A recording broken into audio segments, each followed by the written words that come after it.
Madame, Messieurs, bonsoir et bienvenue dans notre rendez-vous de la semaine Info 7. Nous sommes là pour décortiquer l'actualité de la semaine qui reste notamment dominée par la situation sécuritaire dans l'Est de la République démocratique du Congo avec l'arrivée de l'ancien président de la République, Joseph Kabila Kabange, à Goma.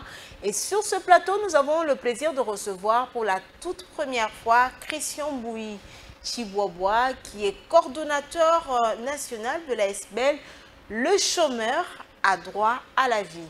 Bonsoir. Bonsoir, Madame Noéla Kambaja. Bienvenue dans Info 7. Ok, merci. Je suis le plus heureux de participer pour la première fois, comme vous venez de le dire, à l'Info 7. Alors, ça sera pour moi l'occasion de décortiquer, sinon parler de l'actualité et puis parler de notre SBL. Alors déjà, vous êtes coordonnateur national de la SBL, le chômeur a droit à la vie. Oui, je suis coordonnateur de l'ASBL, le chômeur a droit à la vie. Une ASBL qui prône la défense et la promotion des droits des chômeurs et des travailleurs marginalisés. C'est pour la première fois au Congo que nous ayons une structure qui défend le droit des chômeurs. Vous voyez, les chômeurs... Pour la première fois? Oui, pour la première fois. Parce que je n'ai jamais entendu une structure qui défend le droit des chômeurs et puis les travailleurs marginalisés. Oui, dans des entreprises, il y a des syndicats. Voilà, il y a des structures comme, comment je veux dire, la CDT qui travaille, qui défend bien sûr les travailleurs. Il y a plusieurs syndicats qui existent pour le droit des travailleurs. Les droits des travailleurs, ok. Mais nous défendons d'abord les droits des chômeurs, des travailleurs marginalisés. Pour nous, les travailleurs marginalisés qui sont travailleurs marginalisés sont toute personne, tout travailleur, toute personne qui travaille au sein d'une entreprise, d'une structure professionnelle, mais qui ne bénéficie pas des droits liés au travail. Notamment, il y a des personnes qui travaillent quelque part, mais qui n'ont pas de contrat de travail. Il y a de ceux-là qui travaillent au-delà du délai requis pour avoir un contrat, mais il n'a pas de contrat. Il y a des personnes qui ne bénéficient pas des allocations liées à la santé, les allocations du logement, transport et consorts. Donc, ce sont des travailleurs marginalisés qui, depuis un moment, sont abandonnés, sont isolés. Personne ne parle à leur faveur. Personne ne va à leur rescousse. Voilà pourquoi nous, notre ASBL, nous nous sommes dit, nous devons monter au créneau pour manifester, soit pousser les gouvernements, sinon avoir les cas des travailleurs marginalisés pour que ces travailleurs-là soient remis dans leurs droits. Alors parlons des travailleurs marginalisés. Comme je le disais, il y a la Confédération démocratique du travail avec son président Guy Coucou qui aussi est dans ce même combat. Les travailleurs doivent être dans de bonnes conditions, doivent avoir leur contrat de travail. Vous ne pensez pas que votre structure devrait s'approcher des autres organisations au lieu peut-être de créer encore une autre structure? Christian Chibobois. Au fait, madame, s'approcher auprès des autres organisations n'est pas une mauvaise chose. Okay. Mais la question qu'il faudrait se poser, ces organisations-là, depuis qu'ils ont commencé à militer, quels sont les résultats?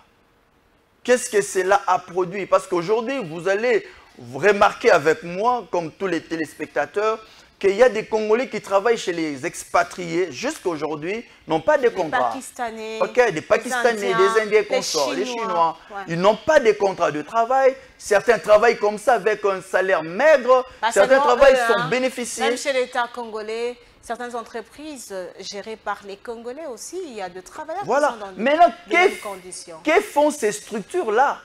Que font ces structures?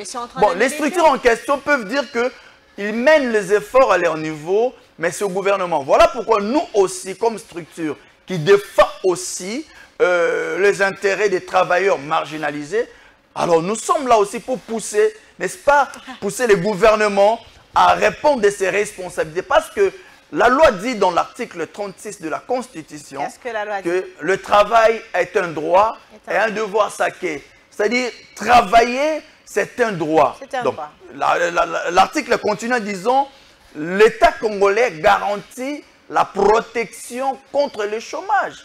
Aujourd'hui, nous avons un grand nombre de chômeurs dans la République du Congo. Nous avons plus ou moins 80 personnes qui sont dans le chômage, 80% des personnes qui sont dans le chômage. Sont dans le chômage. Ok, je disais ceci. L'État, normalement, devait protéger ces Congolais contre le chômage.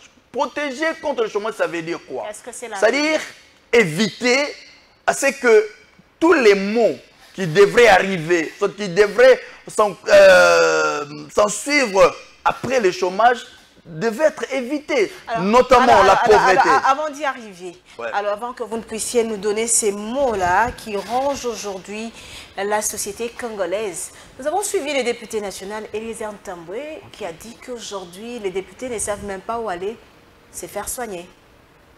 Alors, vous avez dit ici que dans votre combat, les travailleurs ont droit à une bonne santé, à laisser faire soigner. Alors, le cas de ces élus nationaux, c'est aussi votre combat? C'est aussi parce qu'ils sont aussi quelquefois des travailleurs. Ils travaillent pour la nation. Ils sont députés, ils travaillent. Ils ne bénéficient pas de leurs droits de soins. Mais aussi que ça soit vrai. Aussi que ça soit vrai parce que déjà les députés, ils touchent des émoluments élevés. Ils sont là aussi, ils ont des intérêts, soit des avantages liés à leur travail. Oui, mais ils ont aussi droit de bénéficier des soins. Si le député Eliezer Ntambwe milite pour que les députés reçoivent aussi les soins médicaux, tant mieux, c'est normal, c'est bien. Mais ça ferait mieux. Mais maintenant, là, est-ce que c'est aussi votre combat? Vous allez aussi intégrer le cas de ces élus dans votre... Nous militons pour le cas de tous les Congolais. Même le chef de l'État. S'il y a certains de ces droits qui ne sont pas respectés, nous, Asbel, les chômeurs à droit à la vie. À cause de ce taux élevé, chômage.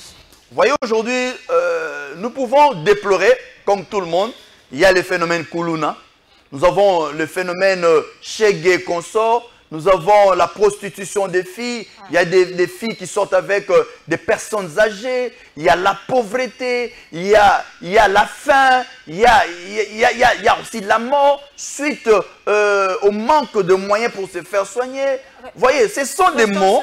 La prostitution. La prostitution. Il y a des femmes comme ça qui se prostituent parce qu'elles manquent, n'est-ce pas moi, du travail. À leurs besoins. Oui, donc elle n'a pas moyen de vivre, elle n'a pas moyen de manger. Voilà pourquoi notre Asbel s'intitule « Les chômeurs à droit à la vie ». On considère que les chômeurs sont abandonnés. Aujourd'hui, personne ne parle des chômeurs. Est-ce qu'on peut dire en RDC que les chômeurs ne vivent pas? Parce que vous dites « le chômeur a droit à la vie ». Vivre, dans le sens que nous parlons, ce n'est pas respirer, avoir le souffle de vie. Vivre, c'est avoir le moyen de survie, disons.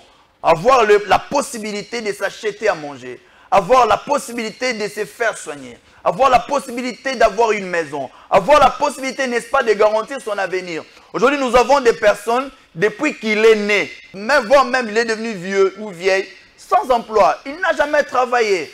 Voilà pourquoi nous sommes là pour interpeller les gouvernements à saisir, soit à assumer ses responsabilités. Donc, peut-on dire que quelque part, parce que quand on lit la Constitution, on garantit un travail décent, on garantit le droit à la vie, est-ce que peut-on dire que les dirigeants actuels violent même la Constitution? Mais comment ça, c'est ça?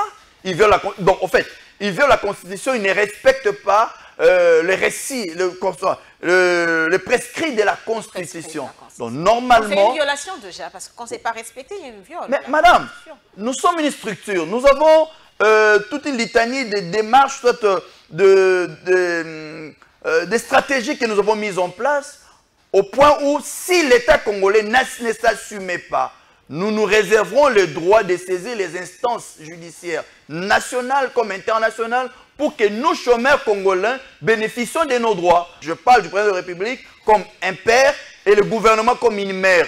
Et le Congo, c'est comme une famille. C'est-à-dire, nous sommes les enfants de cette famille. Nous allons vers nos parents pour qu'ils nous donnent. Le père qui est le président de la République et la mère qui est le gouvernement. Le gouvernement, nous sommes abandonnés. Peut-être ils sont un peu distraits. Peut-être ils ignorent un peu leurs responsabilités.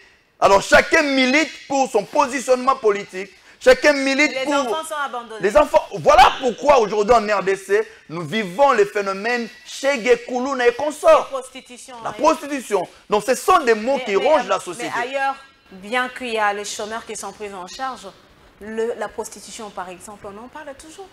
Non, en fait, il y a des personnes, il y a des filles qui font la prostitution par exemple, parce qu'elles veulent faire la prostitution. Mais il y a de celles-là qui font cela parce qu'elles manquent à manger. Elles sont contraintes à le faire. Elles sont contraintes, elles sont obligées. À leurs besoins. Vous voyez, donc, nous, notre devoir... Vous avez eu à parler avec ces femmes? J'ai rencontré plusieurs de femmes comme ça. J'ai rencontré plusieurs de Chégué. J'ai rencontré plusieurs de Koulouna. Nous vivons avec eux. Ils disent, papa, vous nous interdisez de toucher la machette, mais nous allons manger comment? Alors, déjà, nos parents, nous, ne nous prennent plus en charge. Ils n'ont pas du travail. D'abord, les parents n'ont pas de travail. De deux, ils n'ont pas de quoi nous nourrir. Qu'est-ce que nous allons faire? Christian Bouy, on revient sur ce débat, mais suivons d'abord ce premier dossier de notre rendez-vous de la semaine.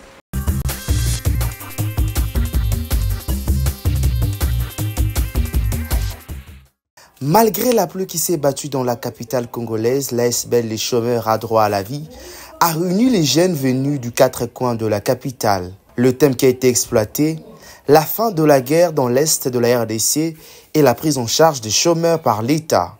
Maître Ochundi Djamba Alexis, secrétaire général de l'ASBL CDV, a décrit en large les missions et les objectifs de leur structure. Les objectifs poursuivis par cette ASBL est de défendre les droits des chômeurs et des travailleurs marginalisés dans tous les secteurs de la vie nationale en RDC, en se basant sur la constitution de notre pays, dans son article 36 qui stipule, je cite, « Le travail est un droit et un devoir sacré pour chaque Congolais. L'État garantit les droits au travail, la protection contre le chômage et une rémunération équitable et satisfaisante assurant aux travailleurs ainsi qu'à sa famille une existence conforme à la dignité humaine, complétée par tous les autres moyens de protection sociale, notamment la pension de la retraite et la rente viagère. Nul ne peut être lésé dans son travail. » Pour sa part, le coordonnateur de l'ASBL, le chômeur à droit à la vie, Christian Mbouichi Babwa, a expliqué le pourquoi du thème choisi. L'une des causes qui fait c'est que beaucoup de gens tiennent les armes, soit font la guerre, c'est parce que la plupart n'ont pas du travail. La plupart ne savent pas comment manger. C'est le cas des Koulouna que nous avons à Kinshasa. Parce qu'ils n'ont pas du travail, ils n'ont pas de quoi manger, ils tiennent la machette. Et pour ceux qui ont des moyens de s'acheter les armes, soit d'avoir quelqu'un qui peut leur donner les armes, vont au front pour faire la guerre. Donc, la guerre à l'Est, c'est aussi causé par le chômage. Voilà pourquoi nous demandons au chef de l'État et à son gouvernement de donner vraiment un accent, de faire vraiment quelque chose pour que ces problèmes de chômage en RDC soient résolus. Résoudre le problème du chômage, c'est-à-dire donner aux chômeurs du travail, de deux, faciliter l'obtention du travail aux chômeurs, pourrait tant soit peu éradiquer ou soit corriger, n'est-ce pas, l'incivisme de certains compatriotes qui vont toucher les armes parce qu'ils n'ont pas le travail. Rappelons par ailleurs que l'association sans but lucratif Le Chômeur a droit à la vie prêche aussi sur la bonne conduite des citoyens et condamne ceux qui prennent les armes contre la mère patrie. C'est avec une grande satisfaction et une immense fierté que je me tiens aujourd'hui devant vous, ici à Lubumbashi, pour ouvrir officiellement la 9e édition d'Expo Béton RDC. Ce rendez-vous, devenu incontournable, célèbre cette année un thème d'une pertinence remarquable, les corridors sud de la RDC SADC, projets à développer et opportunités d'affaires.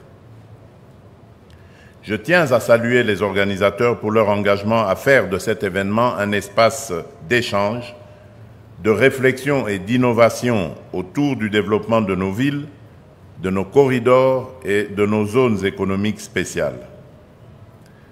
Lubumbashi, ville emblématique et carrefour régional, est le lieu idéal pour abriter ces discussions dans ce cadre de l'Assemblée provinciale du Haut-Katanga, symbole de notre ambition de moderniser nos infrastructures et d'améliorer le cadre de vie de nos concitoyens.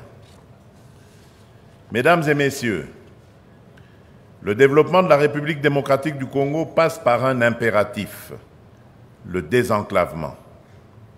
Nos provinces, riches de leurs ressources humaines et naturelles, doivent être connectées les unes aux autres pour libérer leur plein potentiel. Les corridors sud, intégrés au réseau de la communauté, la transformation locale, industrielle, ainsi que leur acheminement vers des destinations comme les ports de l'Atlantique et de l'océan Indien.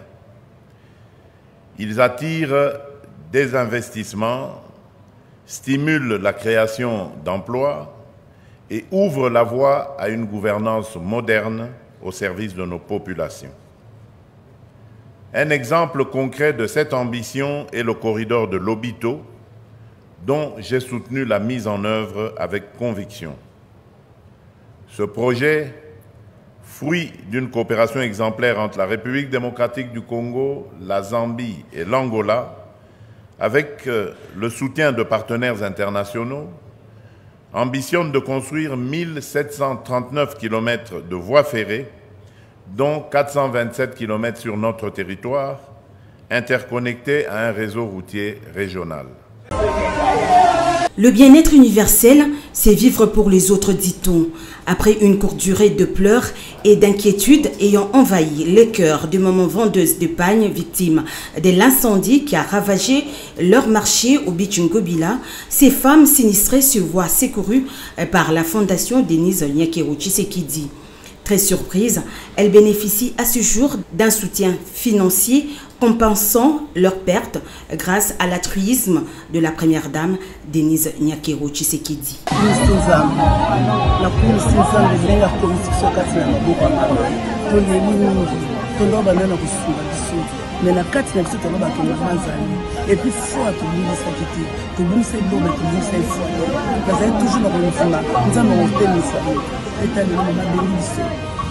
Besoin qui tente?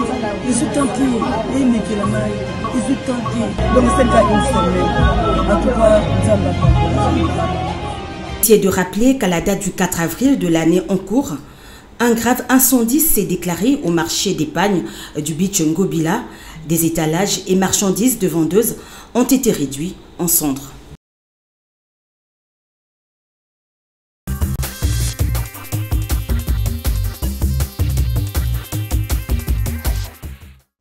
Christian Bouichi-Bobo, vous avez dénoncé ici la violation à la Constitution de la République démocratique du Congo par l'État congolais qui ne prend pas en compte les cas de chômeurs que vous êtes en train de défendre.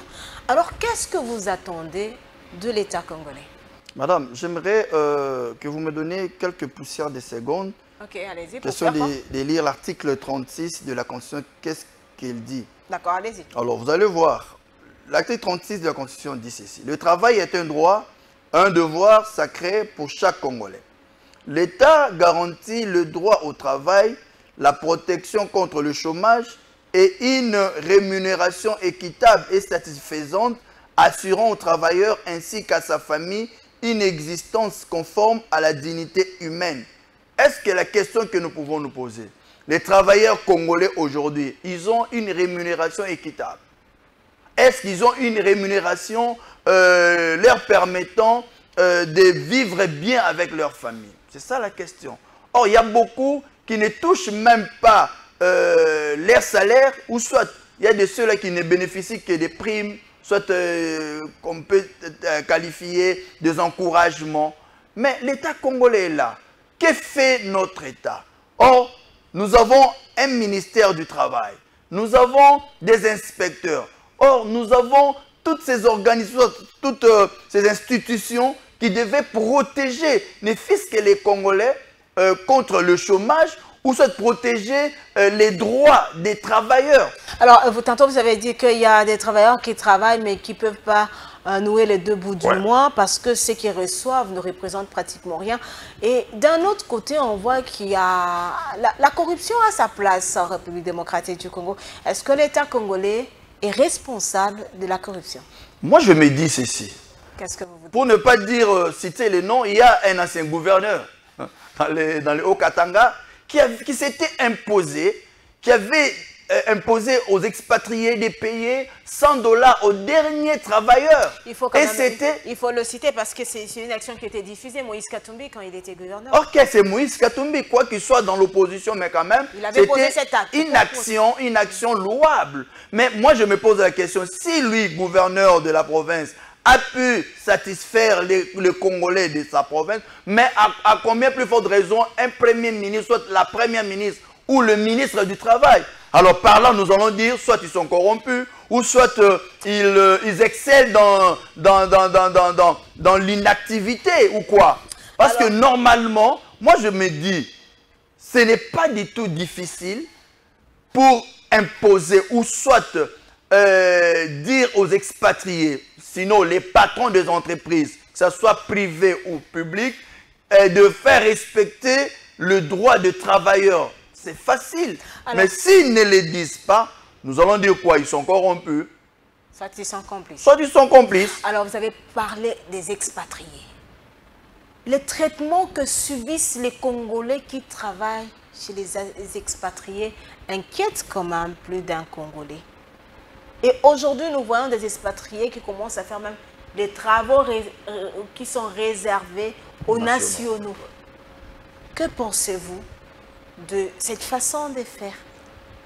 C'est l'absence de l'autorité de l'État, en quelque sorte. Alors que chez eux, les nationaux et les étrangers ne peuvent pas se permettre de faire ce genre de choses. C'est pourquoi je dis... Pourquoi le laisser aller dans ce pays, la RDC? C'est pourquoi je comprends par là, il y a de ces personnes, de ces chefs des institutions qui n'aident pas le chef de l'État. Parce que lui, il est président de la République, il ne peut pas être partout au même moment. Il a ses délégués, entre autres les ministres. Okay? Nous avons des responsables des entités qui peuvent faire bien le travail que le chef de l'État devrait faire. Mais si eux ne le font pas, nous allons dire quoi?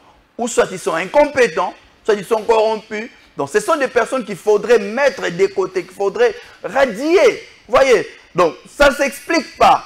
Combien de fois des Congolais qui travaillent chez les expatriés ont manifesté? Combien de fois ils ont marché? Combien de fois ils ont boycotté le travail? Et ça n'a pas commencé seulement avec Félix Tshisekedi, même du temps de Joseph Kabila Kabange, mais ça continue jusqu'à ce jour. Par là, on peut comprendre quoi? Apparemment, il n'y a pas l'amour, il n'y a pas vraiment l'amour pour les Congolais. Nous avons plusieurs des dirigeants qui n'aiment pas les Congolais.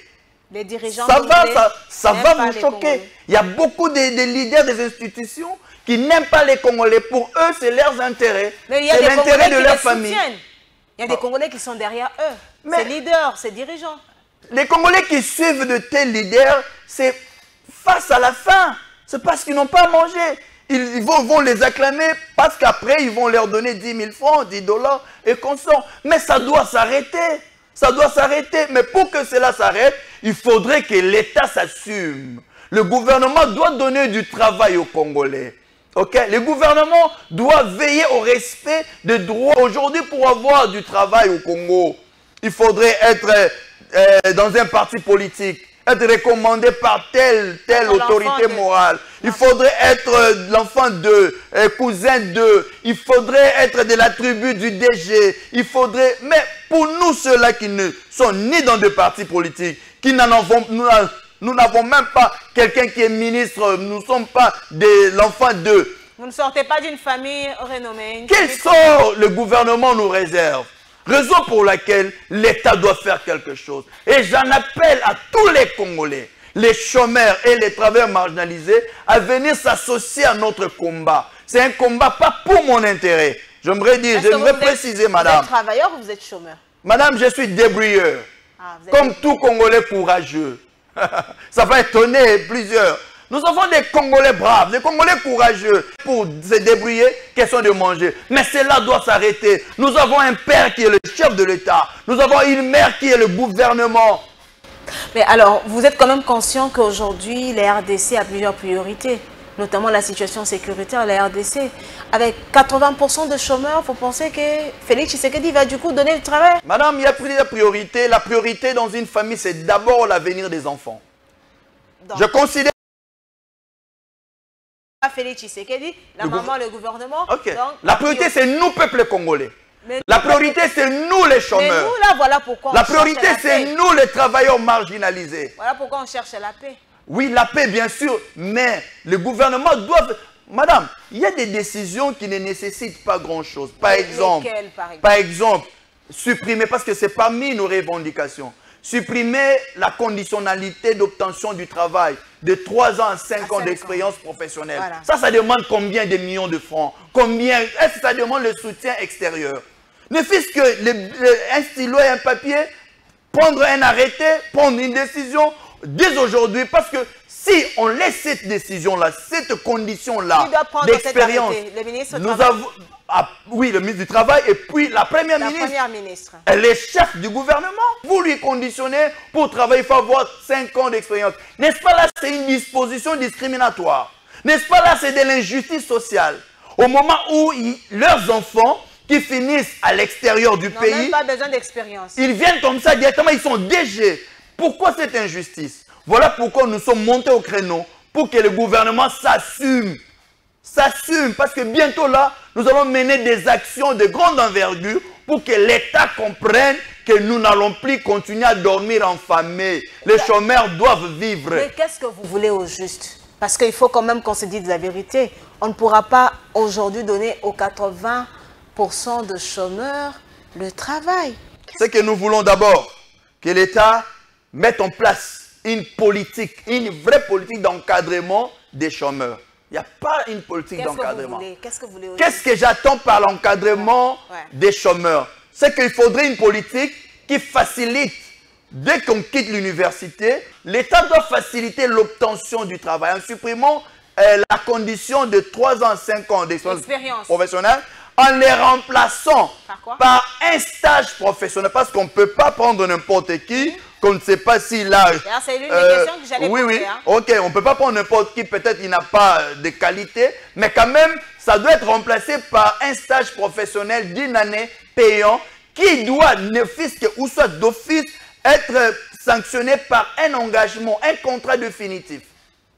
Non, mais là, ça va faciliter. Là, il faudra quand même qu'on puisse évaluer à la fin les capacités. Bien sûr, voilà. Après le stage professionnel d'une année, on évalue s'il est à la hauteur, on l'engage. Et à part ça, en attendant que l'État donne du travail, vous avez dit 80% des Congolais, c'est pratiquement difficile, soit impossible d'être engagé au même moment. Mais l'État peut mettre en place une subvention de survie. Combien? Ce que nous appelons payer les chômeurs 50 à 100 $ le mois. Ah, 50 à 100 $ le mois? Les gens diront, toi tu es malade ou quoi? Non, je ne suis pas malade, c'est possible. Notre Congo a l'argent. L'article 58 de la Constitution dit que tout Congolais doit bénéficier des ressources de ce pays. Madame, dites-moi, vous pouvez me dire depuis quelle année vous avez mangé l'argent du coltan qui est vendu à l'Est? L'argent du cuivre, l'argent de l'or, des non-minéraux. On n'en mange pas, on n'en bénéficie pas, mais ce sont les plus forts, ceux qui ont de moyens, ceux qui peuvent toucher les armes. Aujourd'hui, la guerre de l'Est, l'une des causes de la guerre à l'Est, c'est aussi le chômage. Vous savez pourquoi Nanga a touché les armes? Parce qu'il ne voulait pas demeurer chômeur. Nanga, quand il a fini d'être président de la CENI, il était devenu chômeur. Alors, il n'a pas supporté la faim.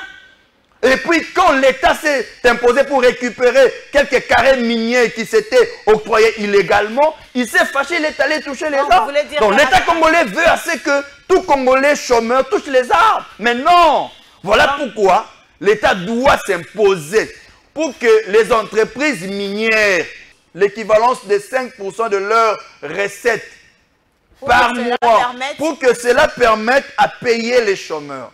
À part ça, madame, nous avons des entreprises de télécommunications qui nous bouffent l'argent, les mégas, les unités, n'importe comment. Pourquoi pas l'État peut imposer à ces entreprises, question de mettre dans la caisse, que moi j'appelle le Fonds national des chômeurs, le Fonds national pour les chômeurs, mettre 5% de leurs revenus. Ça existe déjà? Non, c'est une proposition que je propose au gouvernement. C'est qu'elle doit être créée. Donc cet argent va permettre à payer les chômeurs. À part ça, nous avons proposé aussi qu'on retranche 10% dans les revenus de tout fonctionnaire sur tous les chefs de corps, le président de la République, pourquoi pas enlever 10% dans son salaire? Madame, sur base de quoi je me fonde? Sur base de la solidarité nationale. C'est injuste. Comme ça se passe sous d'autres cieux, vous voulez que... Mais comment ça? C'est injuste de voir certains, le 1er, vont fêter parce qu'ils ont un emploi. Le 1er mai, c'est la journée internationale du travail. Ils seront dans des débits de boissons. Ils vont fêter, ils seront dans la joie. Et quel sera le sort de nos chômeurs? Alors vous avez aussi prévu une activité le 1er? C'est pour cela, le 1er mai ici, nous avons prévu une marche de protestation contre l'injustice sociale. Nous allons nous rencontrer à la première rue Cohydro et ça débutera là. Nous allons chuter à l'Assemblée nationale où nous allons déposer notre mémorandum. Pourquoi l'Assemblée nationale? Parce que c'est la représentation nationale. C'est l'émanation du peuple. Nous allons leur dire, voilà nos revendications. Il faut transmettre ces revendications à qui de droit? C'est-à-dire le gouvernement. Ils sont concernés parce qu'ils ne savent pas où aller se faire soigner. Ils sont concernés et puis ils ont aussi la part des responsabilités, madame. Ils sont députés. Combien de fois ils ont interpellé le ministre du Travail pour lui poser des questions concernant les travailleurs congolais? Rien du tout, rien ne s'est fait. Alors vos revendications, vous les avez déjà déposées quelque part au ministère? Nous avons écrit 2 fois à la première ministre au gouvernement. Judith Souminois? Judith Souminois. Elle a réagi 2 fois déjà? Nous avons sollicité de la rencontrer. Elle n'a pas voulu nous rencontrer. Elle n'a pas voulu. Elle n'a pas voulu. Quoi qu'elle avait répondu, qu'elle a pris en compte nos revendications, mais on voulait parler avec elle. Elle n'a pas voulu. Elle n'a pas voulu. Elle ne nous a pas reçus. Nous avons écrit au ministre du Travail. Lui, au moins, nous a répondu. Il nous a donné une réponse qui n'était pas satisfaisante, madame. Laquelle? La réponse, c'était quoi? Le gouvernement ne peut pas donner du travail aux chômeurs. Deuxièmement, il nous dit, allez dire à vos amis là, vos gens là, les chômeurs, de se débrouiller, de se prendre en charge, de créer des entreprises. Ça, c'est le ministre du Travail. Le ministre du Travail, Ephraim quoi? C'est lui qui a dit ça. C'est lui qui m'a répondu. Et puis il m'a dit d'aller dire à mes amis les chômeurs, d'aller faire les champs. Il est de Bahati, je pense, si je me trompe pas. De Bahati. Moi, je me dis, pourquoi Bahati? Parce que le quota du travail, c'est le quota de Bahati. Pourquoi il envoie chaque fois des personnes incompétentes? Ce quota-là du travail, c'est Bahati. C'est toujours Bahati qui... Des personnes qui ne foutent rien. Voilà pourquoi j'en appelle à la conscience du chef de l'État. Zéro, nul. Ils n'ont rien produit. Le chef de l'État doit ouvrir les yeux. La Lingala, je veux bien suivre ça. Qu'est-ce qu'il a dit en Lingala là, pour que tous les chômeurs qui sont en train de nous suivre là puissent comprendre les messages du ministre? Le ministre du Travail, il nous a répondu à Lobi Boye que le gouvernement a fait sa kabatumi salate. Yami bala lobi yebisa bande kono baningano ba chômeur ba kende ko sala bilanga. Muninga nanga tunya lobi est-ce que l'État kopia biso ba moyen abo bandano ndenge boza bomi bandela. Yamisa lobi bo sala ba initiative privée. N'est-ce pas ça? Et un moyen yako qui m'a responsabilité. Madame, eza mabete toboite. Les Congolais sont de braves, les Congolais sont de courageux. Il y a de ceux-là, de ces chômeurs qui ont créé des initiatives privées, bien sûr. Mais la responsabilité de l'État, elle est où?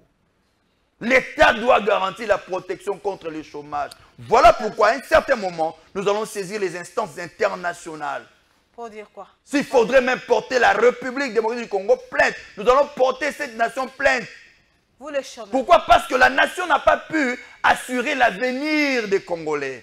Nous, les chômeurs et les travailleurs marginalisés. Madame, Messieurs, suivons à présent ce deuxième dossier de notre rendez-vous de la semaine.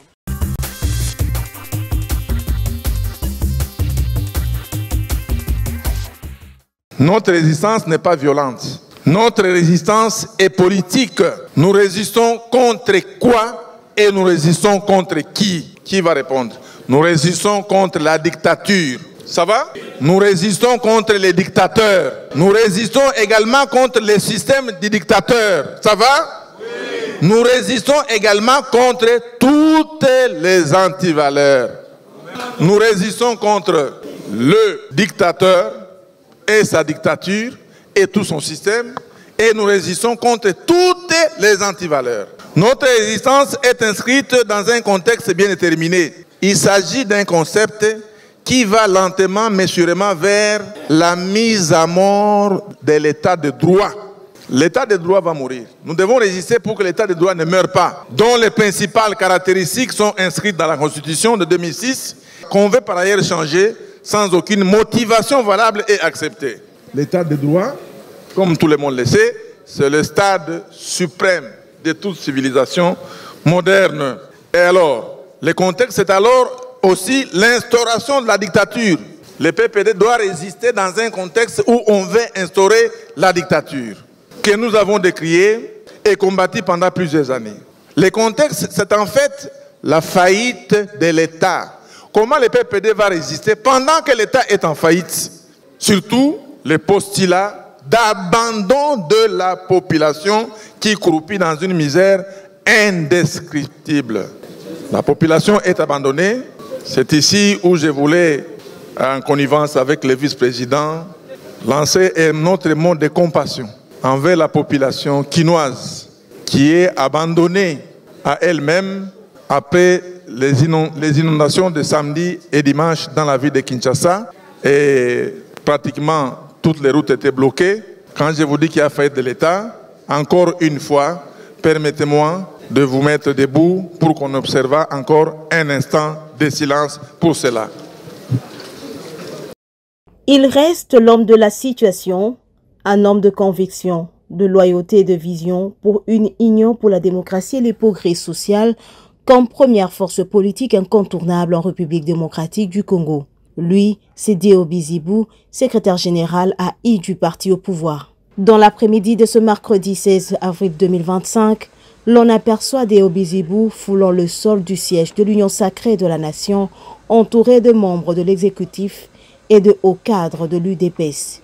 Il y a presque un mois, le 21 mars, nous avons été invités par le secrétaire permanent de l'Union sacrée à venir déposer les documents, notamment les statuts du parti, un certain nombre de documents qu'on avait déposés, et nous étions venus renouveler notre engagement à l'Union sacrée, marcher avec le chef de l'État.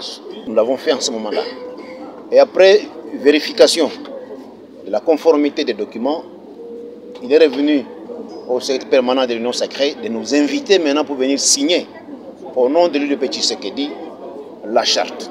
Ayant obtenu la procuration conformément au statut du parti, le secrétaire général AI de l'UDPS est venu réaffirmer l'engagement du parti présidentiel au sein de l'Union sacrée de la nation, plateforme chère au président de la République, Félix-Antoine Tshisekedi. C'est en présence de membres de l'exécutif que l'acte symbolique de la signature de la charte a été posé. Conformément au statut de l'UDPS, l'article 26 prévoit que lorsque le président du parti est empêché, c'est le triumvirat qui exerce les fonctions de président du parti.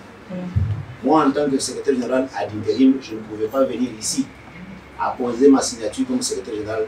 Non. J'ai dû avoir le mandat du triumvirat pour venir ici exercer les fonctions générales. Ce qui me permet donc de venir à l'Union sacrée, devant le secrétaire de l'Union sacrée pour signer au nom de l'UDPS. J'insiste, quand vous parcourez les statuts de l'UDPS, il n'y a pas un individu, il n'y a pas de possibilité qu'un individu soit président AI.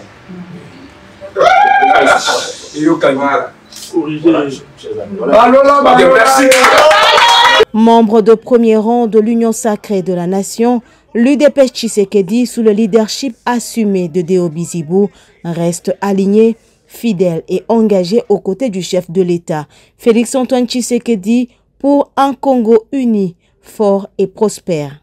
L'UDPS Tshisekedi est bel et bien derrière le chef de l'État, est bel et bien membre de l'Union sacrée. Nous avons renouvelé notre engagement et c'est comme ça que nous envisageons être avec le chef jusqu'à relever les défis, notamment de mettre fin à la guerre, bouter M. Kagame dehors une fois pour toutes. Nous disons que le travail est en train d'être fait par son Tshisekedi Tshilombo et ça ira jusqu'au bout. Avec l'avènement de Déobi Zibou comme secrétaire général AI, plus rien ne sera comme avant au parti présidentiel. Le train est déjà en marche. Aux commandes du train, un homme déterminé, l'un de rares à incarner encore l'esprit du prince de Limete, le feu Etienne Tshisekedi Wamulumba. Deo Bizibou retrousse ses manches pour hisser haut le flambeau du parti présidentiel. L'héritage de feu Etienne Tshisekedi Wamulumba, il les porte avec fierté et responsabilité. Le parti le mieux structuré, c'est l'IDPS. Le parti le mieux instruit, c'est l'IDPS. Le parti de la vérité, c'est l'IDPS.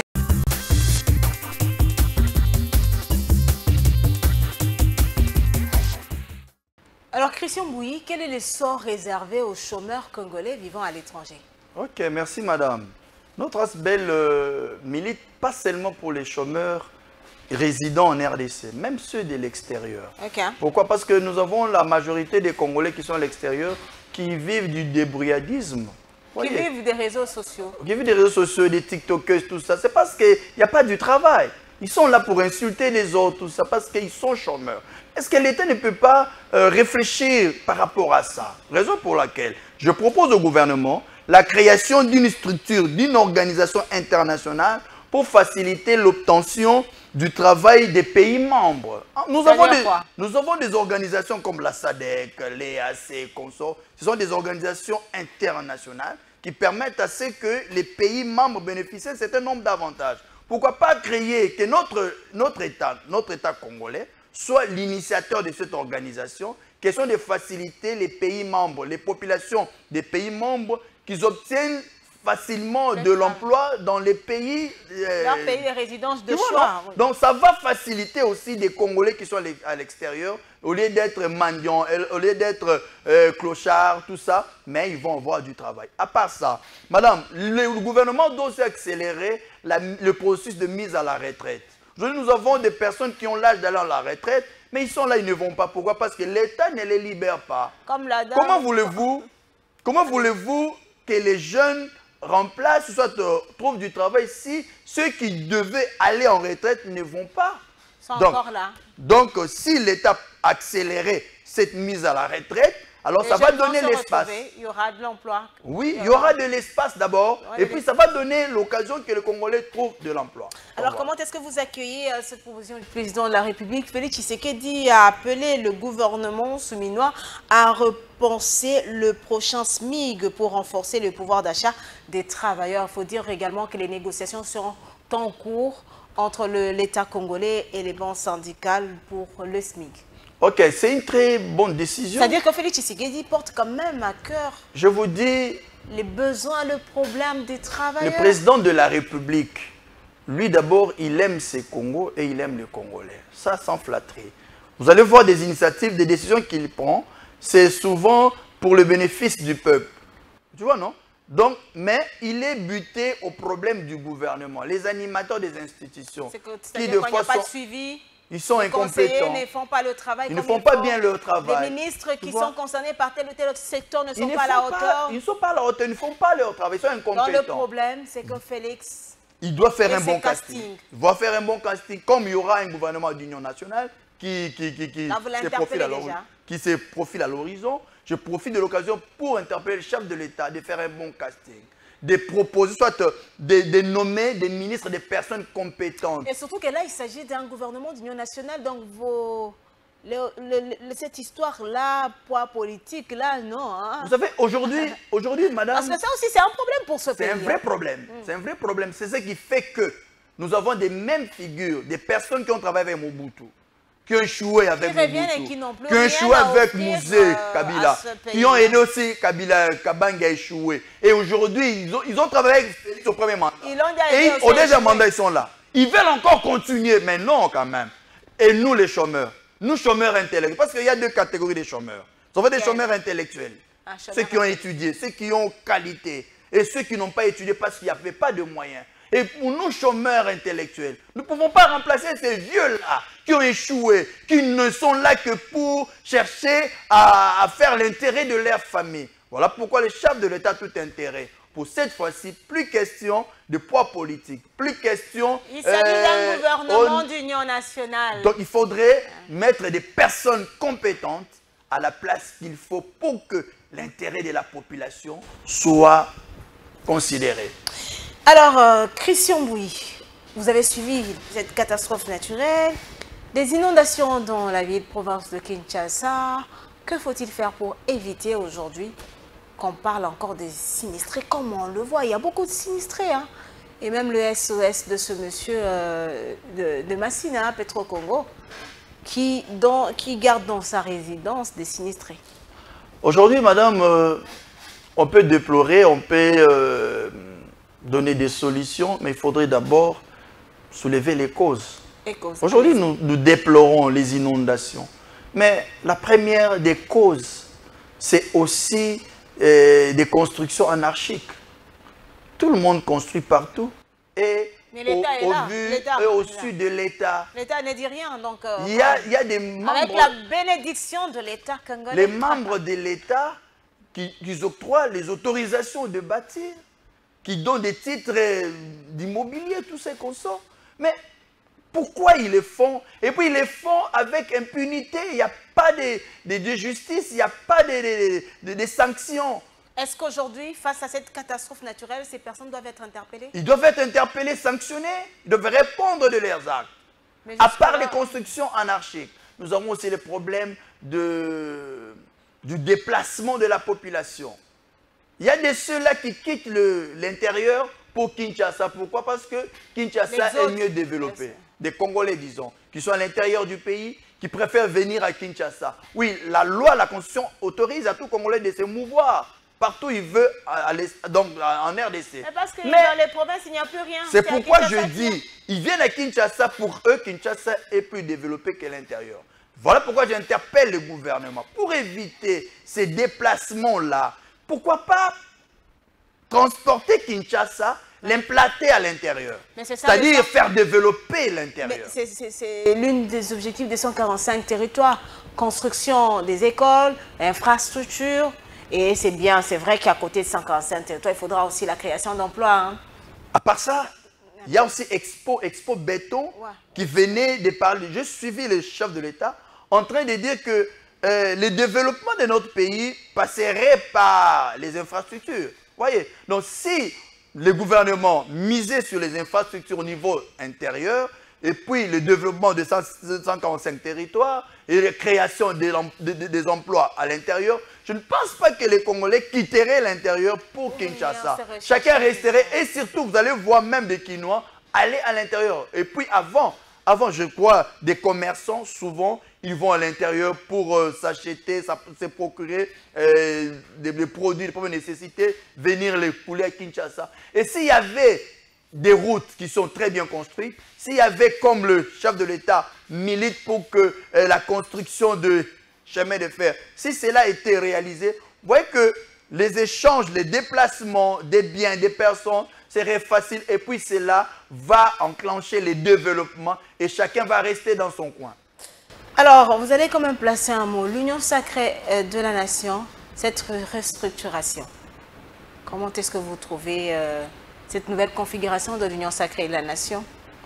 Bon, en fait, la reconfiguration de l'Union sacrée n'est pas une mauvaise chose. C'était la volonté du chef de l'État. Il avait réuni les responsables des partis politiques, des regroupements, pour leur annoncer bientôt, là, il va réformer, restructurer l'Union sacrée. Et c'est ce qui a été fait. Alors, il y a de ceux-là qui se plaignent, ils ne se sont pas retrouvés dans le présidium. Pourquoi tout le monde doit être dans le présidium? Il y a déjà 40 membres dans un présidium. Vous savez c'est quoi? C'est quoi les problèmes? Il y a des gens qui pensent, quand on est dans le présidium, d'office, on fera partie du gouvernement. Vous voyez que nous avons des gens qui ne voient que leurs intérêts. Moi, je propose au chef de l'État, pour cette fois-ci, qu'il supprenne beaucoup de gens. En faisant quoi? En nommant les ministres des personnes qui ne sont pas dans le présidium. En nommant des ministres des personnes qui sortent de l'université. En nommant des ministres des personnes qui n'ont jamais travaillé, mais qui sont intelligents, qui ont l'amour de ces pays, qui ont l'amour des Congolais. Et sages aussi. Sages, bien sûr. Et surtout, en tenant compte des personnes qui ont quelque chose à apporter. Nous avons des ministres qui n'ont rien à apporter. Ils ne sont là que pour bénéficier des avantages, des cortèges et consorts. Mais ils n'apportent rien du tout. Et puis dans ces pays aujourd'hui, là, quand on est ministre, aucun ministre n'arrive à son bureau à 8h30. Hein. Il est toujours en retard. Toujours. Et il quitte avant. 14h, 15h. Il quitte avant. Il quitte avant. Mais après, ils sont les chouchous du pays. Hein. Voyez, mais pourquoi des gens comme ça? Le chef de l'État doit moi je propose, il y a des intelligences. Il y a des intelligences. Il y a des intelligences. Il y a non seulement... Qui peuvent encore très bien servir ce pays. Non seulement des personnes, défis, hein. Vous savez, le développement de notre pays, ce n'est pas seulement l'intelligence. Parmi des personnes qui sont dans le gouvernement, il y a aussi des ceux qui sont intelligents, mais qui n'ont pas l'amour de ce pays. Le premier critère, c'est avoir l'amour de ce pays, avoir l'amour des Congolais. Vous voyez, comme nous autres ici, nous défendons les chômeurs. Pour quel intérêt? Je ne suis pas ministre. Nous ne sommes pas dans la période électorale pour que les gens disent que Azo Lukaba voit. Non. Et puis je le fais avec nos maigres moyens. C'est ça l'amour du Congo. C'est ça l'amour des Congolais. C'est comme ça. Personne. On est seul. On est seul avec Dieu et la population. C'est Dieu qui est avec nous. En un mot, parce que nous devons prendre le troisième dossier de notre rendez-vous de la semaine, quelle est votre analyse de cette situation qui nous a persisté, qui continue à faire parler plus d'un Congolais au sein du parti présidentiel? On a les camps Kabouya, on a les camps Bizibou. Les partis au pouvoir. C'est une cacophonie, c'est un désordre qui doit cesser, qui doit arrêter, qui doit s'arrêter. Mais ce que je ne comprends pas... Est-ce que vous ne comprenez pas? Les Congolais et tous veulent diriger. Je ne vois pas... Et veulent s'éterniser aussi au pouvoir. De quoi on reproche à Kabouya? Qu'est-ce qu'on lui reproche? Il a donné la majorité au parti, soit à la mouvance présidentielle. Il a donné la majorité. Il a fait tout ce que... Aujourd'hui, si le président Tshisekedi a la majorité, il a été élu, tout ça, c'est grâce à Kabouya. Je ne suis pas porte-parole de Kabouya. Mais la CNDT reproche notamment la mauvaise gestion. Par rapport à quoi? Aujourd'hui, nous avons... Je ne suis pas membre de l'UDPS. Je suis d'un parti politique qui est allié à l'UDPS. Aujourd'hui, vous allez voir la permanence de l'UDPS. Quand même, elle est modernisée. Je ne sais pas si vous êtes passé par là ces derniers temps. Vous allez voir quand même une très belle bâtisse. Vous voyez ça? À part ça, il gère bien le parti. Quoique dans toute famille, il n'y a pas de quoi, il y a toujours des problèmes. Mais je pense, si le chef de l'État continue à le laisser à la tête du parti, il sait pourquoi il a encore la confiance du chef de l'État. Mais sinon, le chef de l'État est la dernière personne qui doit décider pour mettre fin à cette cacophonie. Mais sinon, il faudra que Félix Tshisekedi se décide quand même parce que c'est le parti au pouvoir. Le parti au pouvoir devait quand même prêcher par l'exemple. Moi, je crois les membres des personnes d'Eo Bizibou qui en veulent à la tête de Kabouya doivent comprendre le chef de l'État, c'est le président de la République. Il n'est pas le président d'un parti politique pour le moment. Il s'est désolidarisé. Il ne faut pas lui amener à revenir dans le parti. Il reste la haute autorité de référence. De référence, comme le chef de l'État garde encore confiance, il met encore sa confiance chez Kabouya. Laissez-le. Laissez-le travailler. Madame, Messieurs, place à présent à ce troisième dossier. On se retrouve juste après.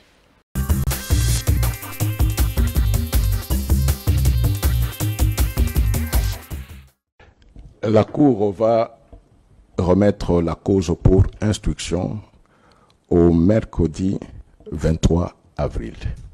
La remise est contradictoire à l'égard du prévenu Matata et du prévenu Globler. On devra relancer la procédure à l'égard des prévenus pour qui on avait retenu les défauts parce que la procédure est en train de continuer. Honorable Président, je suis très gêné d'être devant vous sur ces dossiers parce que, sincèrement, j'ai l'impression que on en veut à une personne. C'est quand même dommage.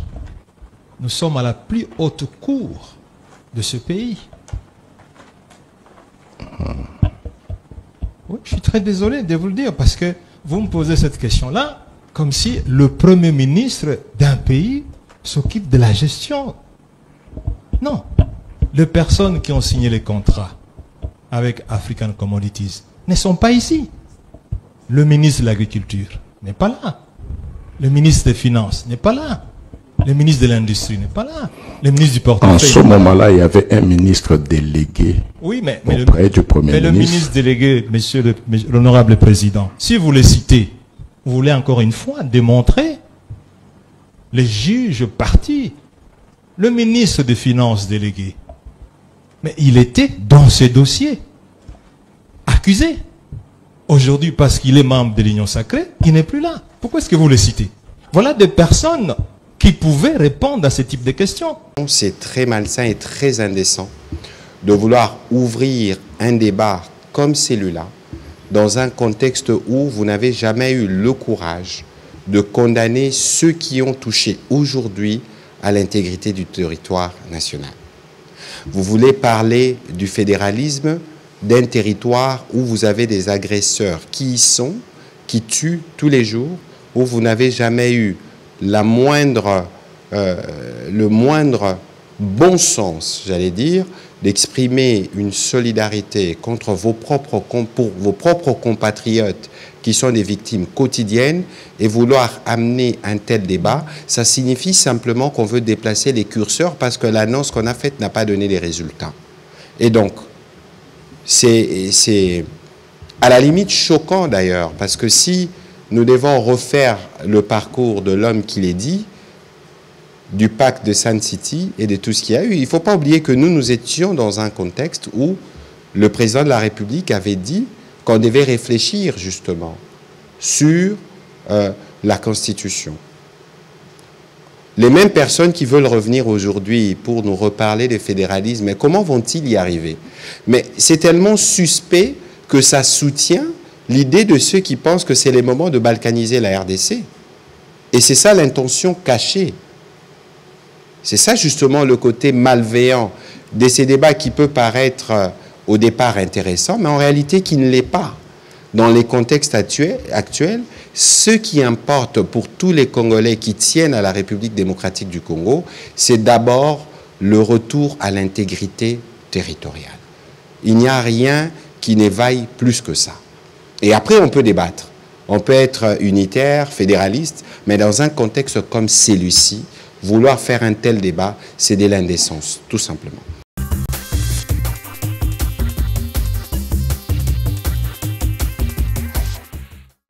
Christian Bouyi, quelle lecture faites-vous de l'affaire Bokang Alonzo, une affaire qui est devant la justice depuis l'avènement de Félix Antoine Tshisekedi?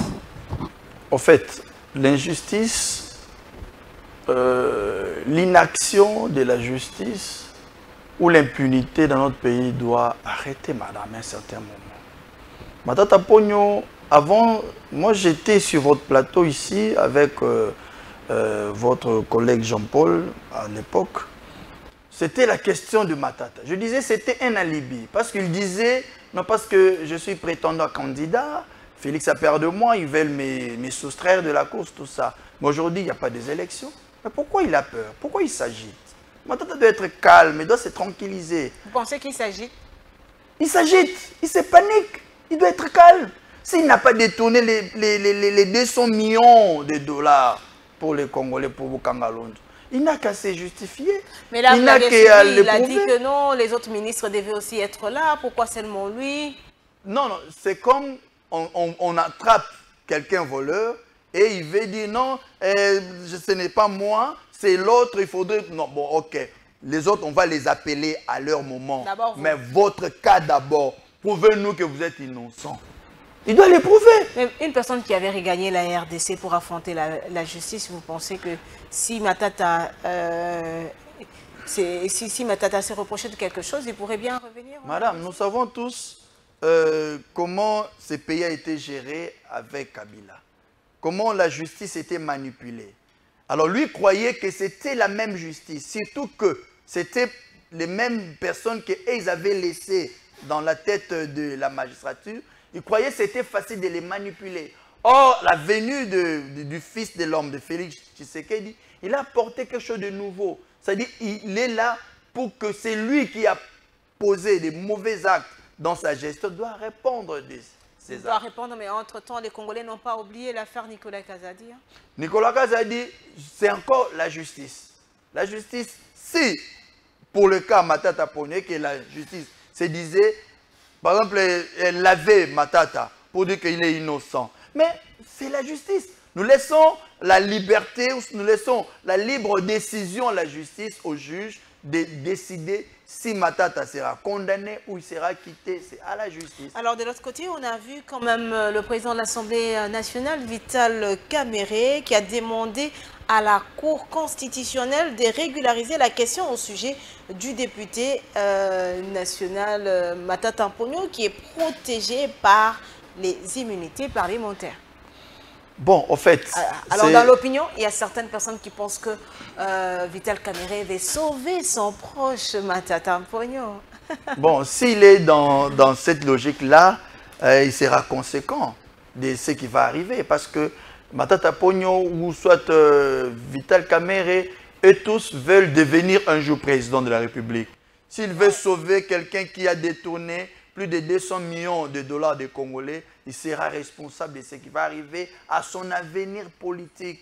Voilà pourquoi je vais demander à Vital Kamerhe, si sa démarche est logique, que la Cour devait d'abord commencer par solliciter la levée des immunités, que la Cour écrive à Kamerhe. Et si Kamerhe bloquait cette démarche, tout le monde comprendra que c'est Kamerhe maintenant qui veut sauver Matata. Donc c'est clair. Mais la Cour doit écrire la lettre à l'Assemblée nationale, question que l'Assemblée nationale réponde en levant les immunités de Matata. Mais la question que certains Congolais se posent, est-ce que vous pensez que Matata Mponyo, intelligent qu'il est, il connaît quand même ce que dit la loi, s'il se sentait toujours protégé par l'Assemblée nationale avec ses immunités, pouvait-il se retrouver devant la justice?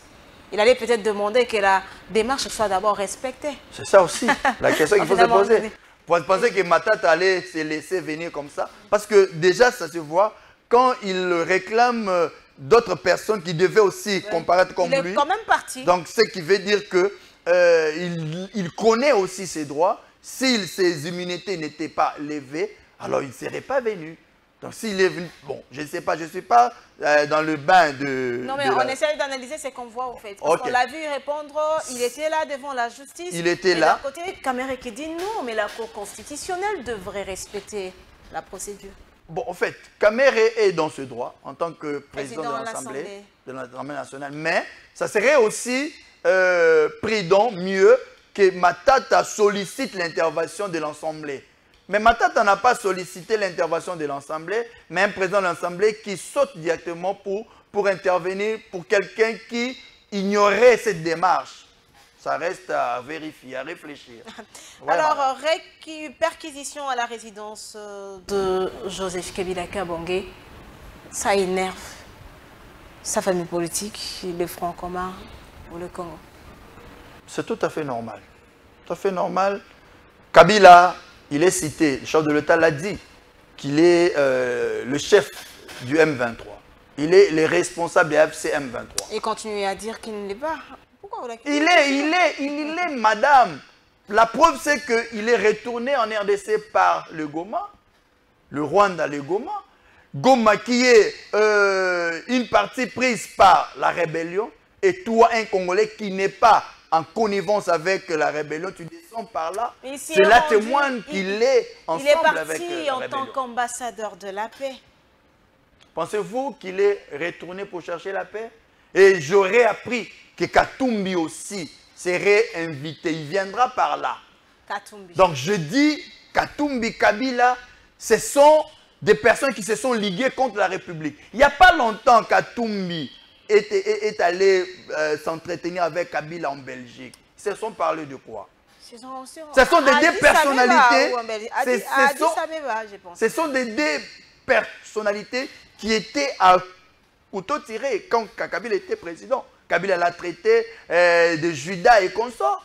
Mais aujourd'hui, ils se mettent ensemble. Il ne pouvait même pas rentrer au pays. Hein, Kabila lui avait défendu de retourner au pays.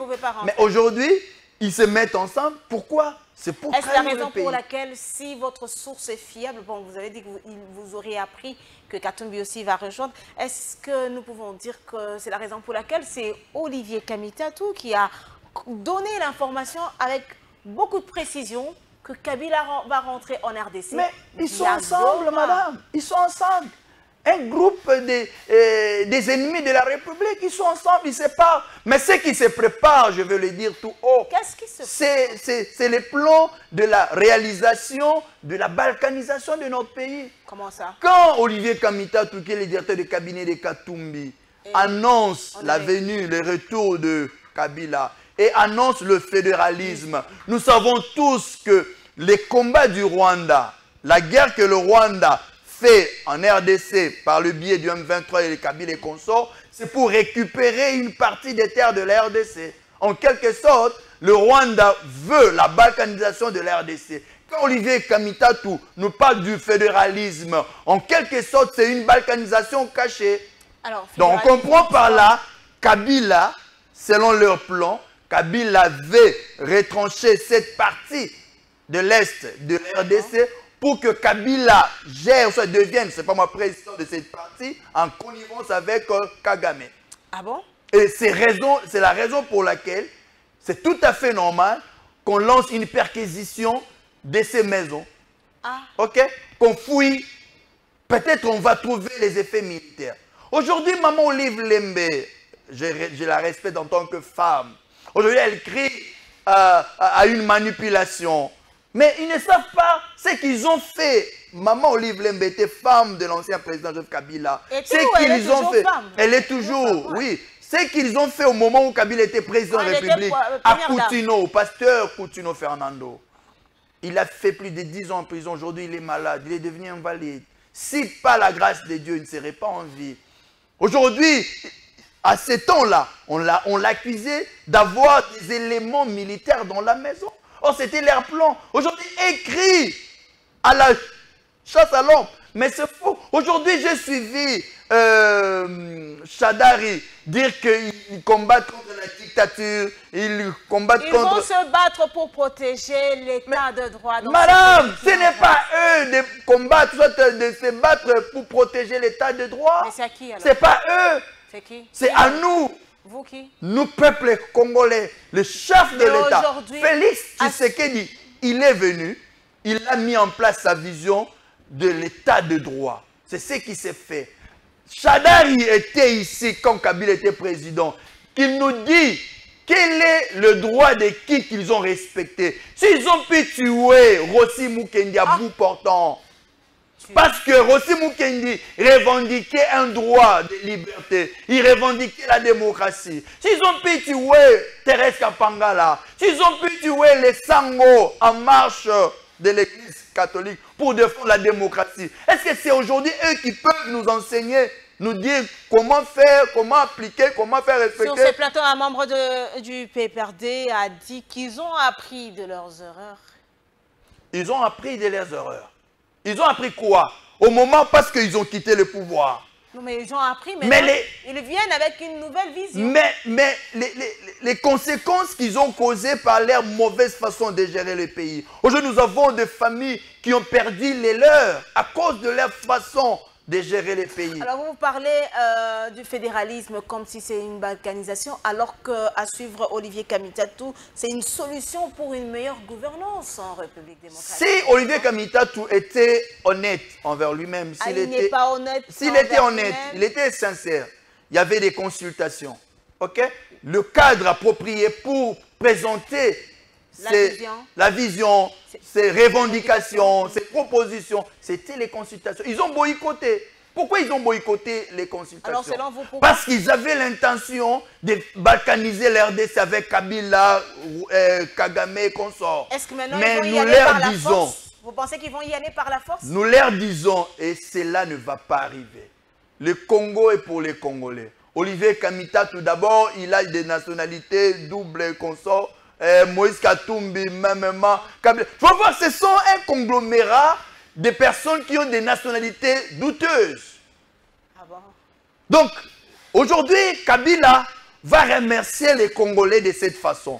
Les Congolais l'ont reçu avec des bottes en caoutchouc, l'ont reçu, il était, je ne sais pas moi, s'il faudrait dire, il était minable ou comment, il n'avait presque rien. Aujourd'hui, il est devenu ce qu'il est, c'est grâce à la RDC. Mais c'est comme ça qu'il veut remercier les Congos. Il veut couper la RDC. Il s'est allié avec Kagame. Ils ont fait un groupe, ils ont créé la rébellion Leipzig avec Nanga. Tout ça pour tuer les Congolais, pour rendre les Congolais malheureux. Mais cela ne va pas continuer comme ça. Nous avons une force armée redoutable qui est capable de mettre fin à ces aventures de l'Est. Voilà pourquoi nous continuons à soutenir, à motiver nos forces armées, les Wazalendo, que nous soutenons. La marche du 1er, c'est aussi une marche pour soutenir les FARDC et les Wazalendo par rapport à leurs efforts pour mettre fin à la guerre de l'Est. Madame, Messieurs, prenons à présent ce dernier dossier de notre rendez-vous de la semaine. Nous allons continuer avec ces débats autour de la situation sécuritaire dans l'Est de la République démocratique du Congo.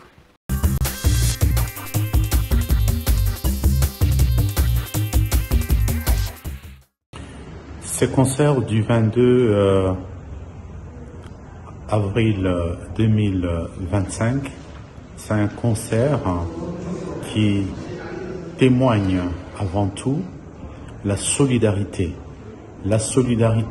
entre nos compatriotes congolais, la solidarité également du reste du monde face au drame innommable que nous vivons dans l'est de notre pays avec l'agression barbare du Rwanda. Et c'est un moment de communion, c'est un moment de l'expression, comme je l'ai dit tout à l'heure ici, de l'unité inébranlable du peuple congolais. Nous sommes un peuple uni, nous sommes un peuple qui est porteur de valeurs culturelles, nous sommes un peuple qui est à la genèse, à la création de ce qu'on appelle la rumba aujourd'hui. À travers cette musique, c'est une contribution de notre culture à la civilisation universelle. Et donc, pour ma part, il y a eu un quiproquo, nous ne revenons plus là-dessus. Le plus important, c'est que le concert aura lieu et il aura bel et bien lieu. Et je pense que ceux qui ont voulu que ces concerts ne puissent pas avoir lieu vont se mordre les doigts parce que à travers tout cet imbroglio qu'ils avaient créé aujourd'hui, vous le savez et vous le voyez bien, ça fait de la publicité. On se pose la question si l'aréna, et je me pose la question si l'aréna de Bercy pourra contenir tout le monde qu'il y aura, parce que nous serons tous là. Nous serons tous là, de la France, des quatre coins de la France, les compatriotes congolais viendront pour exprimer notre solidarité par rapport à ces drames humanitaires, à ces drames sécuritaires qui se passent à l'est de la République. Je vous l'ai dit en vérité, et c'est une conviction que nous partageons, c'est un engagement, un serment que nous faisons tous les Congolais, que le Congo restera un et indivisible. Monsieur le Président, le 27 mars dernier, ma collègue Bintou Keita, chef de la MONUSCO, vous a présenté ici un tableau exhaustif de la situation sécuritaire et humanitaire dans l'Est de la RDC. Je ne reviendrai donc pas dessus, si ce n'est pour rappeler ce constat sans appel. Malgré les injonctions du Conseil de sécurité, des organisations régionales et sous-régionales africaines, de l'Union européenne, malgré aussi les mesures restrictives et les sanctions prises, les combats se poursuivent dans l'est de la RDC et l'Alliance Fleuve Congo M23 n'a cessé de poursuivre son expansion territoriale avec un soutien extérieur. En dépit des déclarations d'intention, le cessez-le-feu n'est donc toujours pas effectif et les violations du droit international et des droits de l'homme persistent et la crise humanitaire ne cesse de s'aggraver tant en RDC que dans certains pays voisins, notamment au Burundi, en Ouganda et au Rwanda, et qui ont vu une augmentation du nombre de nouveaux arrivants de la RDC. Cette sombre réalité nous oblige et devrait nous inviter à redoubler d'efforts pour voir comment, collectivement, nous pouvons transformer les récentes avancées politiques et diplomatiques en un mouvement irréversible vers la paix.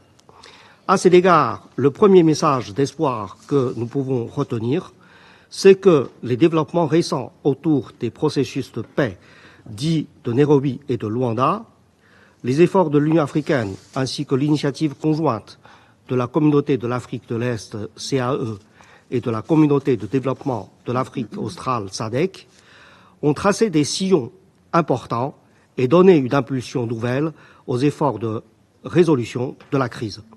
Il faut les reconnaître, les encourager et les soutenir malgré les défis qui subsistent.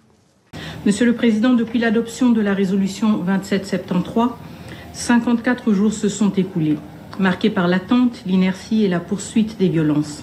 Sur le terrain, rien n'a changé. Les violations persistent, les tensions s'aggravent et la paix demeure hors de portée.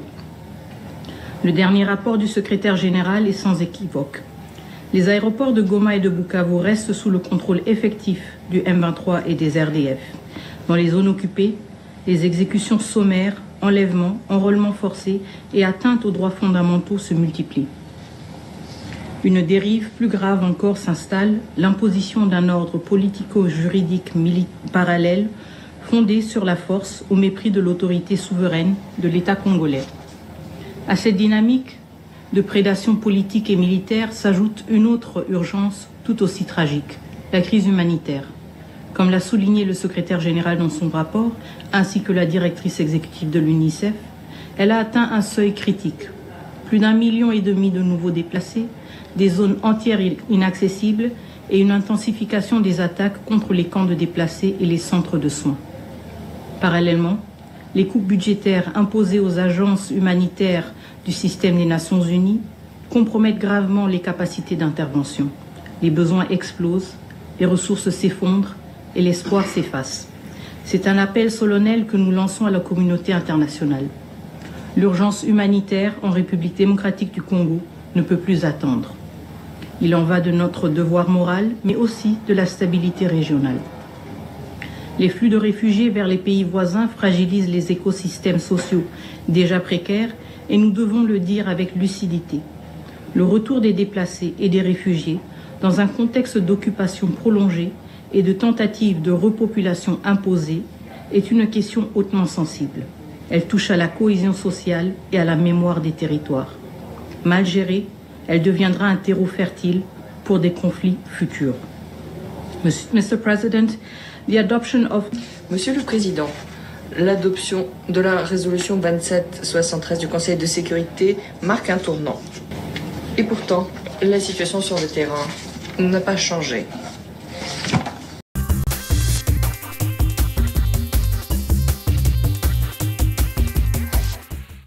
Alors, à suivre la famille politique de Joseph Kabila Kabange, Joseph Kabila Kabange, qui était caractérisé par un silence, a décidé d'entrer dans la scène parce que le peuple congolais a exigé, a demandé le retour de Joseph Kabila.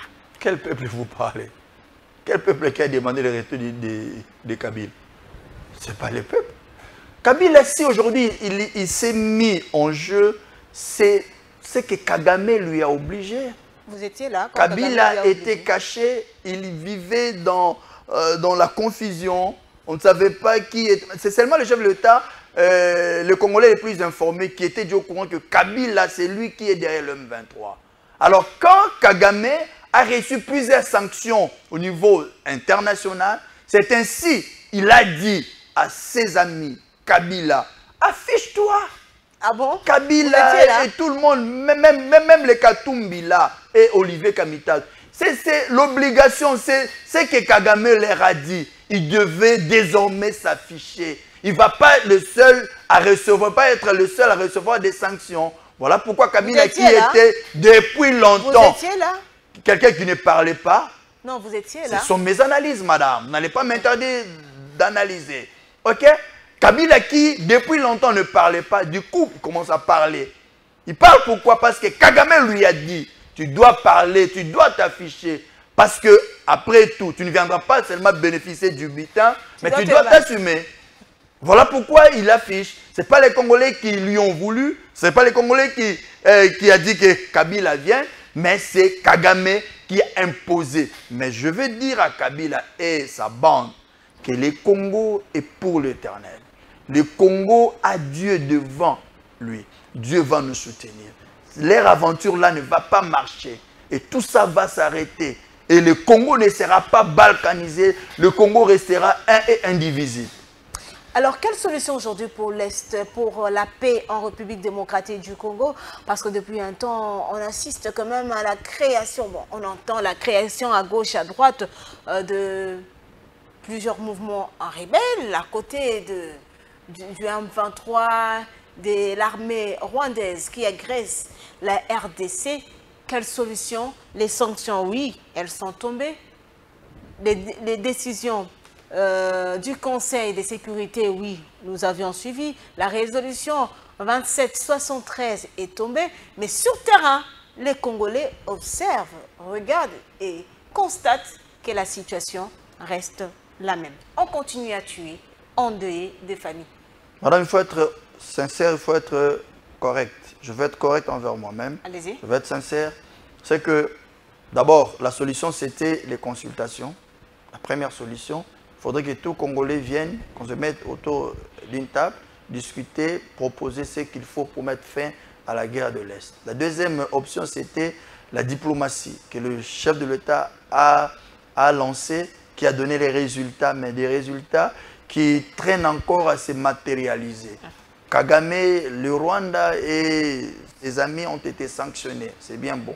Mais la résolution 2773, pourquoi ça traîne à se matérialiser? Pourquoi? Parce que nous avons aujourd'hui à la tête du Conseil de sécurité des Nations Unies un Français. Nous savons tous que la France soutient le Rwanda. La France joue l'hypocrisie. La France n'est pas sincère, n'est pas honnête. La solution pour la RDC ne viendra pas de là. Moi, je pense, la solution, premièrement, il faudrait que les chefs de l'État et le gouvernement prennent des décisions fortes à la face des organisations internationales. Quelle décision? Notamment, retirer l'RDC de la francophonie. Premièrement. Deuxièmement, il faudrait que l'RDC se retire des autres instances. Décide de se retirer.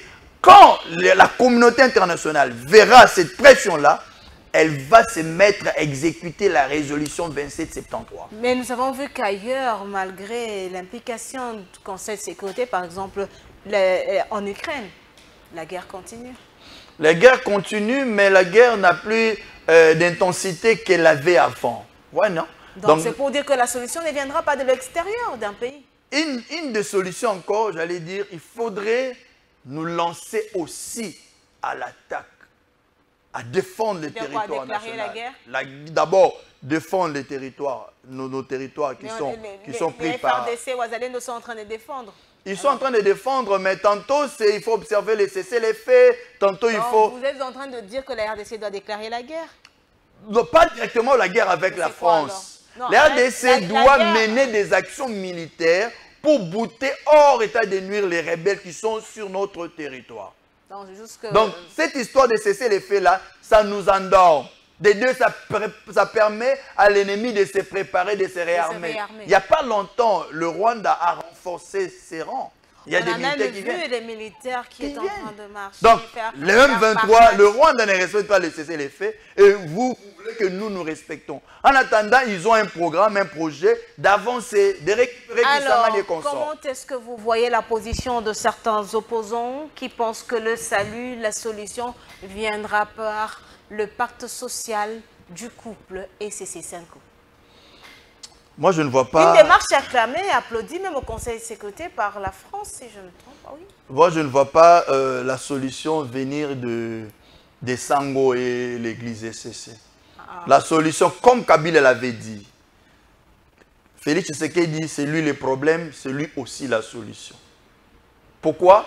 Parce que Félix Tshisekedi, comme les gens ne veulent pas de sa tête, il y a un problème. La solution, c'est que il doit faire ce que les autres disent. Quoi? Nous devons nous mettre ensemble. Voilà pourquoi il a mis en place les consultations. D'abord les consultations. Les opposants devaient venir aux consultations. Mais ils n'ont pas voulu. Ils n'ont pas voulu, pourquoi? Ils ont besoin du pacte social pour la paix. Social. Qui sont les Sango juridiquement? Qui sont les Sango constitutionnellement? Ils représentent quoi par rapport à la nation? Oh, la personne qui est neutre, c'est le chef de l'État. Il est le chef de tous les Congolais. que ce soit de la majorité ou bien de l'opposition. Mais il invite tout le monde. Selon Monseigneur Fulgence Mouteba, qui ont reçu l'argent du Rwanda. Ils ne sont pas honnêtes, tu vois, non? Ils ont reçu le soutien du pays agresseur.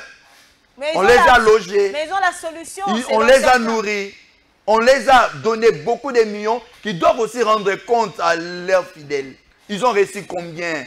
L'Église catholique doit dire aux fidèles que nous avons reçu autant de millions et nous avons utilisé comme ça, comme ça. Mais ils n'ont rien fait. Ils vont en rendre compte. Ils ont reçu le soutien de nos envahisseurs. Et avec ces gens, voulez-vous qu'ils nous réunissent? Ah, mais certains opposants ne comptent que sur cette démarche.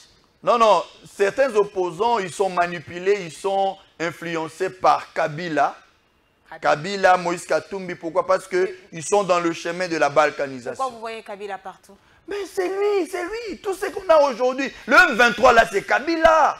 Depuis qu'il était président, il était patron du M23. Mais il était patron du M23, il avait arrêté le M23 qui était en prison. Non, il n'avait pas arrêté. Il avait tout simplement, il leur avait dit, ok, retirez-vous un peu, mais au moment opportun, vous allez réagir, vous allez surgir. Mais les mettre en prison, ils n'ont pas été libérés par Kabila, mais par Kabila, grâce au M23, avec le M23, a permis à ce que les Rwandais se retrouvent aujourd'hui dans l'armée. Alors, nous avons l'infiltration partout. Christian Bouichi Boboa, c'est complètement fini pour cette émission.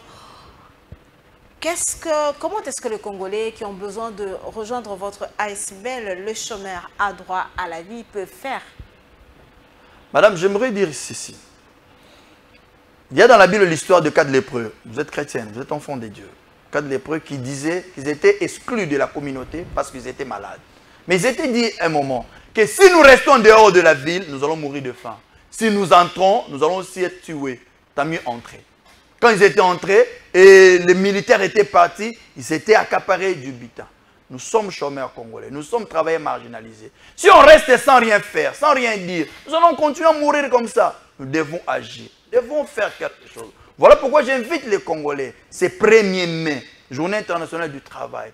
Nous allons marcher, nous chômeurs, nous travailleurs marginalisés. Venez, retrouvons-nous à Koidro, première rue Limité. Nous allons marcher jusqu'à l'Assemblée nationale pour déposer un mémorandum. C'est à 8 h. Donc tout le monde vient. Nous serons tous vêtus en polo blanc, en t-shirt blanc. Alors, vous pouvez donner votre numéro de contact? Le contact, c'est plus 243 90 18 14 245. Plus 243 90 18 14 245. C'est mon contact. Alors, ça fait combien de temps depuis l'existence de votre ASBL? L'ASBL, ça fait plus ou moins 2 ans. Nous allons totaliser bientôt 2 ans. Et combien d'actions déjà menées? Nous avons mené, d'abord, nous avons organisé des déclarations. Nous avons organisé une marche. Le 1er mai passé, on avait organisé une marche. Une marche, c'était cette fois-là une marche de santé. La question de se préparer physiquement pour lancer des grandes actions. Maintenant, c'est une marche de protestation, de revendication. Une marche de pleurs.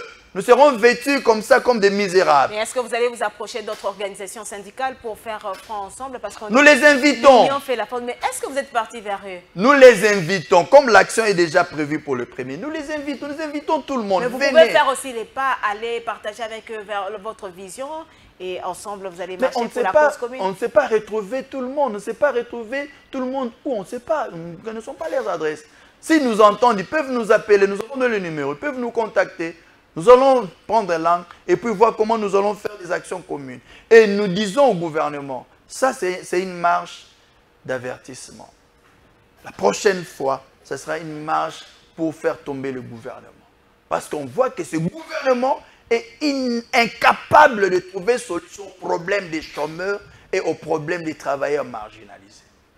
Alors, Christian Bouy, c'est complètement fini. Vous avez quelques minutes pour vous adresser à cette population qui a eu le plaisir de vous suivre ce dimanche dans ce magazine Info 7, dimanche de Pâques aussi. Ok. Ok, je profite de l'occasion pour lancer un message à la population, surtout les chômeurs en général. Ne vous découragez pas, tenons bon. Vous avez été longtemps oubliés, vous avez été longtemps abandonnés. Aujourd'hui, moi, votre frère, qui n'est même pas ministre, ni député, ni DG, je suis chômeur congolais comme vous. Dieu m'a donné cette vision, cette charge de vous rassembler. Question de militer pour que cette misère s'arrête. Nous n'allons pas continuer à vivre cette vie pendant que nous avons un papa qui est le président de la République, une maman qui est le gouvernement, qui doit ensemble conjuguer des efforts pour nous donner un avenir meilleur. Nous leur demandons de prendre leurs responsabilités en main, selon l'article 36 de la Constitution. Payer les chômeurs $50, $100 le mois, ce n'est pas impossible. Parce qu'on a vu le chef de l'État doubler la solde des militaires. D'où est venu cet argent? C'est possible qu'on cherche aussi l'argent dans le trésor congolais pour que les chômeurs soient payés, soient pris en charge.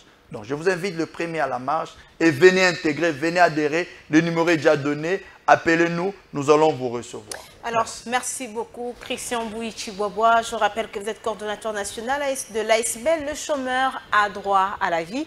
Merci d'avoir répondu à nos questions. Vous êtes chrétien?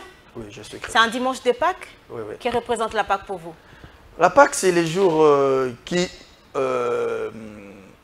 inaugurent, soit symbolisent la mort de Christ. Alors, la mort et la résurrection de Christ. Voilà pourquoi je vous donne l'occasion pour dire à tout chrétien de réfléchir sur la mort et la résurrection de Jésus, de donner leur vie au Seigneur. Merci beaucoup. Merci à vous, madame, messieurs, et occasion pour nous, Congo Web Télévision, de souhaiter une bonne fête de Pâques aux chrétiens qui célèbrent donc cette fête. Merci également de nous avoir suivis dans ce magazine Info 7. Eh bien, c'est l'heure. Je ne cesserai de vous dire que Info 7 est un magazine de Congo Web Télévision. Info 7, votre magazine. Info 7, notre magazine. Merci de continuer à faire confiance à la chaîne haute définition. On se retrouve le dimanche prochain pour un nouveau numéro. N'oubliez pas de nous contacter, de nous écrire et surtout de nous faire parvenir vos préoccupations et vos suggestions. La porte de Info 7 reste grandement ouverte. Au revoir et à la prochaine.